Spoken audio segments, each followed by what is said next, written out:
నువ్వొక ఆడదానివేనా? చిన్న పిల్ల అది నా బిడ్డతో సమానమని కూడా లేకుండా పిన్నివయ్యుండి కత్తితో కత్తెరతో బిడ్డ గొంతు కోసి చంపి ఏ మొగలబడుతున్నవే ఒగలమ్మారి.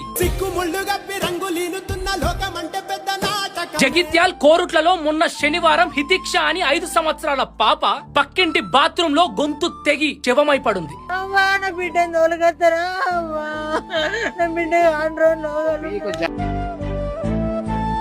అసలు జరిగిన కథ ఏందంటే రామ్ లక్ష్మణ్ వీళ్ళిద్దరు సొంత అన్నదమ్ములు. నవీన మమత వీళ్ళిద్దరు కూడా సొంత అక్క చెల్లెళ్ళ కూతురు. రామ్ కి నవీనతో, లక్ష్మణ్ కి మమత తోటి పెళ్లి జరిగింది. రామ్ నవీనకు వేదాంశ్ హితిక్ష అని 2 పిల్లలు పుట్టిరు. లక్ష్మణ్ మమతకి 2 ఆడపిల్లలు పుట్టిరు. రామ్ లక్ష్మణ్ 2 అన్నదమ్ములు జీవనోపాధి కోసం గల్ఫ్ కంట్రీల పని చేసుకొని బ్రతుకుతున్నారు. ఇప్పుడు ఇంట్లో ఉండేది ఎవరు? తోటి కోడలు, 2 అన్నదమ్ముల భార్యలు, వాళ్ళ తల్లి. ఇప్పుడు ఒక కుటుంబం అన్న తర్వాత 4 పంచాయతీలు, 4 మాటలు ఇక ఇట్లా అనుకోవడం సహజమే కదా. ఇగో గట్ల